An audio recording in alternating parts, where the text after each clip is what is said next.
Where do you start when it comes to planning your next trip? How do you decide on what to see and do? Hi, it's Kat Young and I'm your travel curator. I'm here to help you get through the tricky parts of your travel itinerary so that you can get the absolute most out of your next big adventure.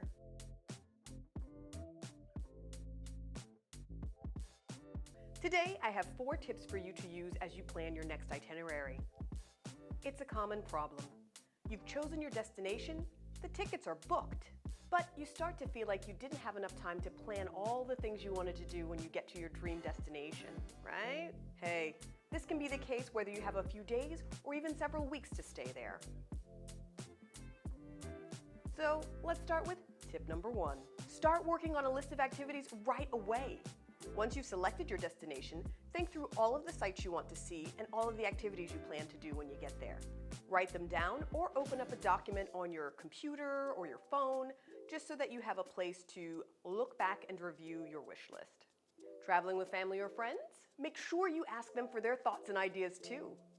A great tool to use is Google Docs because it's free and you don't have to have a Gmail account in order to use it. Depending on the age of the people that you're traveling with or simply their desire to type out a wish list, you might just want to give them a call and talk through what they want to see and do on the trip. Just be sure to do this step because it will give you the opportunity to think through what your plans are and make sure that you actually are able to achieve some of these goals while you're away. It's impossible to do everything on these lists. However, the good news is at least you've had the chance to discuss it with the people that you're traveling with, think it through, and you're more likely to do a lot of these activities. This leads me to tip number 2. Research the places that you'd like to see. With that in mind, you have to determine which of those activities are going to fit into your schedule, and if you're traveling with others, what is going to make the most sense for your group. Some questions you want to consider are, is it open this time of year? Is it open on the day that I'd like to see it? What's the best time of day for me to go to this location? Is it free or do I have to pay? Do I need tickets in advance or can I get them when I arrive? Are there any discounts for me based on categories such as being a student, having been in the military? Anything that would help me get a lower rate. These questions are a great way for you to narrow down your list of must-see, must-do activities. Because if you're only in town for a weekend and the thing you want to do is only available on weekdays, well, you can move that down on your list, scratch it off, and go on to the next thing that will be available to you. Now for tip number 3, create your itinerary. So, you've come up with a laundry list of cool things to do, you've checked on the prices, you've figured out what days the things you want to do are open and whether or not that aligns with when you're going to be there. So you've got it pretty much down by now, right? Well, now it's time to put all of this together and create your itinerary. I recommend choosing no more than 3 activities that you'd like to get done in the course of one day. A hack that I use that has saved me on many trips to large metropolitan areas is looking at tour websites. This lets me see where all of the major tourist attractions are, as well as how near or far apart they are. Sure, you can type each one of these into a map and then pin them and figure this out on your own. You don't need a tourist map to do that. However, the thing that I like about it is you will see the most popular destinations for tourists in general, and this may include things that you didn't even consider during tip number 1 when you were just thinking about where you dream of visiting. A few summers ago, I had the chance to visit Paris with friends. I took a quick look at a tour map and decided that an easy way to introduce them to the city was to start at the Arc de Triomphe, then we would go down the Champs-Élysées, and we would end up at the Louvre. So this would give them a very low-key introduction. If we wanted to go into any specific sites, we could, but at least we would hit the key things that you hear about, and you would see so many things from these 3 locations. So even though we weren't going to the Eiffel Tower, you can see it from there.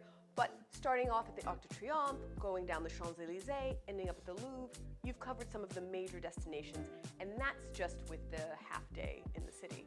I knew that if we had energy, that we could walk everywhere that we wanted to go, or if people were feeling a bit tired, we could take the subway to get there just a little bit faster.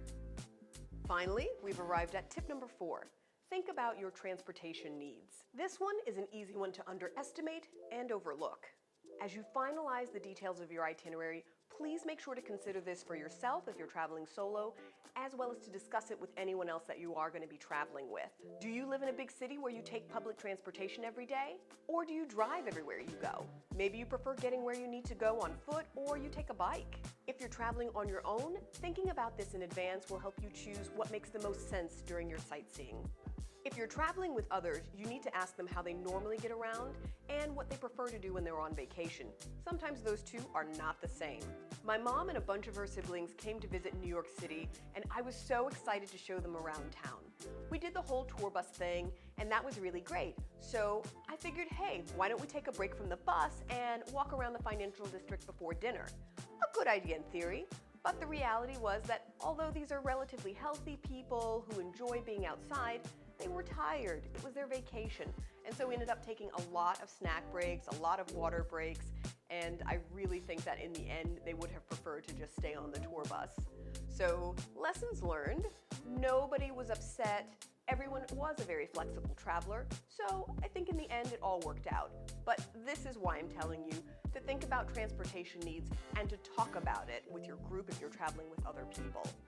Still, it helped me plan for the next day, and that made me see that, if a walk was going to take more than 5 minutes, that maybe we should just take the tour bus.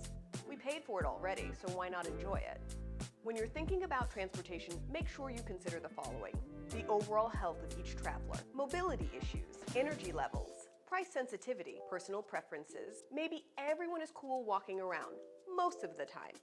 But one day it's 90 degrees and nobody's in the mood to take a walk for 30 minutes to the hotel. Would people be cool paying for a taxi or an Uber?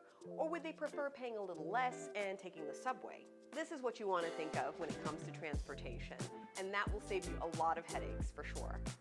Well, I think that's it for today's video. If you enjoyed it, click on that like button. Let me know in the comments below how this video helped, as well as any other tips or methods that you've used planning your own travel itinerary. For more travel tips, ideas, and strategies, click on the subscribe button and hit the notification bell so you don't miss a video. Until next time, let's go travel, let's go travel.